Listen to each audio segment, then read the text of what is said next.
Ruslan esimga tushdi. Aynan shu holat bo'yicha kechki navbatchilik davrida men aynan shunaqa oila bilan yuzma-yuz to'qnashganman va bu juda katta fojia bo'lgan. Qo'rqib ketadi inson. Ayolni olib kelishdi, ayol hushsiz holatda.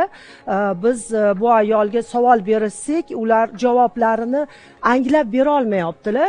Chunki hushlariga keltirganda ularni ginekologik kresloga yotqizdik. Albatta biz hammamiz shifokormiz, men bekita olmayman bu narsani va hech qachon bu narsani qizlarimizga o'qitiraylik. Hech nimadan qo'rqmasligi kerak. Ularni agarda hayotligida biron narsa bo'lyaptiki, ular o'zini himoyasiz his qilyaptimi, jamiyat ularni himoya qiladi. Va jamiyat ularning yonida turadi. O'shanda bu qizaloqni men savolga oldim. Gapirdilarki, meni turmush o'rtog'im jinsiy zaif bo'lganlari uchun keling bu holatni hech kimga bildirmaymiz-da, o'tkir asbob ishlatamiz. Ular qaychini ishlatib, boshqa organlarni kesib tashlab, qon ketishdan ayol hushsiz bo'lib kelgan. Kelgusida biz bildik bu tarixni, u ayol bu oilada o'zini hayotini davom etmadi, invalidizatsiya bo'lgan, ular ichak sohalari butunlay yorilib ketgan. Bu fojiani men bila turib, hozir yana mana shunaqa xat o'qidim. Men uchun bu xat, bu o'sha voqeani esladim, o'sha kechani esladim. Onasi yig'lab turibdilar, biz turib ko'rib turibmiz, qiz bola pardasi yorilmagan.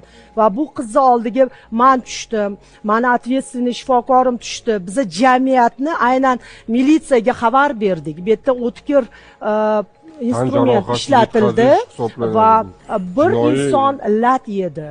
Hatto oila bizning oyog'imizga yolvorib yotibdi.